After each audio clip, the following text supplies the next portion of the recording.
वळवाचा पाऊस तुम्हाला सगळ्यांना माहिती आहे की मधल्या काळामध्ये हवामान खात्याने अंदाज वर्तवलेला होता 12 का 13 जिल्ह्यांच्या मध्ये हाय अलर्ट सांगितलेला होता आणि तशा प्रकारचं एक वातावरण आपल्याकडे झालेलं आहे. उन्हाची मधल्या काळात तीव्रता जास्त होती ती आता कमी झालेली आहे. पण उन्हाळी पिकं ज्यांची आहेत विशेषतः कांदा असेल किंवा अशी काही पिकं आहेत त्याचं नुकसान होतंय आणि काही पिकांना म्हणजे ऊसासारख्या पिकाला त्याचा फायदा होतो. काही पिकांना फायदा आहे काही पिकांना नुकसान आहे. परंतु वादळ आलं आणि त्याच्यात जर उभी पिकाशी झोपली तर केळीच्या बागा असतात किंवा इतर काही पिकं असतात तर मात्र अडचणी येतात. मी कालच विभाग आयुक्त पुण्याच्या माझ्या मीटिंग होत्या खरीपूर्व हंगामाची.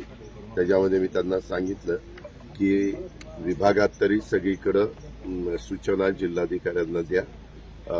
जर नुकसान झालेलं असेल तर जे काही NDRF SDRFचे नॉर्म्स आहेत त्या प्रकारे त्यांना नुकसान भरपाई देण्यात